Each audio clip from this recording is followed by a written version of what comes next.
น้ำมะพร้าวมีประโยชน์มากก็จริงแต่ก็มีภัยกับผู้ที่เป็นโรคเหล่านี้โรคที่คุณควรหลีกเลี่ยงน้ำมะพร้าว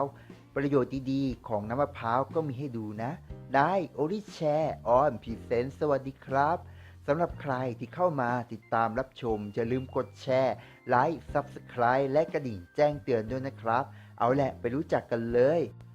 น้ำมะพร้าวหลายๆคนรู้จักเป็นอย่างดีครับว่าเป็นเครื่องดื่มจากธรรมชาติที่ได้มาจากต้นมะพร้าวและมีประโยชน์มากครับสำหรับการดูแลสุขภาพแต่ก็มีบางโรคเช่นเดียวกันนะครับที่รับประทานน้ำมะพร้าวแล้วส่งผลเสียต่อร่างกายและสุขภาพอย่างร้ายแรงก่อนอื่นเราจะมารู้จักข้อดีและข้อเสียของน้ำมะพร้าวกันว่า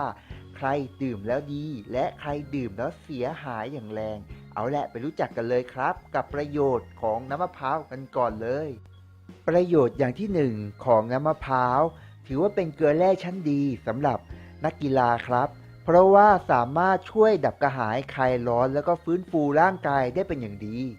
ประโยชน์อย่างที่สองครับสามารถช่วยแก้อาการท้องเสียได้ดีกว่าเกลือแร่เพราะถ้าหากใครท้องเสียหรือปวดท้องแล้วขับถ่ายตลอดเวลา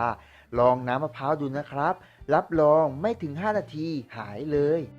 ประโยชน์อย่างที่3ของน้ำมะพร้าวครับน้ำมะพร้าวนั้นเหมาะกับคนทุกเพศทุกวัยไม่ว่าจะเป็นหนุ่มวัยรุ่นเด็กหรือผู้สูงอายุก็สามารถดื่มน้ำมะพร้าวได้เพราะว่ามีประโยชน์มากในการดูแลระบบประสาทและสมองซึ่งสามารถทำให้สุขภาพร่างกายแข็งแรงแล้วก็อีกอย่างหนึ่งช่วยเสริมสร้างความจำอีกด้วยครับประโยชน์อย่างที่ 4สามารถแก้ปัญหาสำหรับผู้ที่มีความดันต่ำได้ซึ่งสามารถกำจัดปัญหาโรคเหล่านี้ได้โดยสิ้นเชิงครับเพียงแค่คุณรับประทานน้ำมะพร้าวประโยชน์อย่างที่ 5สามารถแก้ไข้ตัวร้อนหรือถอนพิษไข้ได้ถ้าหากมีคนที่บ้านคุณป่วยแล้วก็น้ำมะพร้าวถือว่าเป็นตัวยาฆ่าเชื้อได้อย่างดีเลยครับ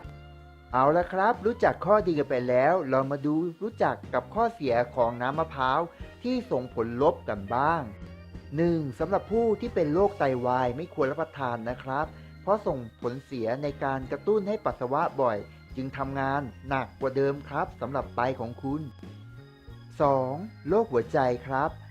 ผู้ที่ไม่ควรรับประทานน้ำมะพร้าวก็คือผู้ที่เป็นโรคหัวใจไม่ว่าจะเป็นการผ่าตัดหรือการที่เป็นหัวใจเต้นผิดจังหวะคุณก็ไม่ควรดื่มโดยเด็ดขาดนะครับเพราะอาจจะทำให้หัวใจวายได้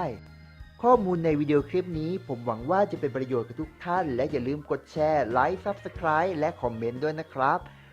สำหรับวิดีโอคลิปนี้ขอบคุณมากครับสวัสดีครับ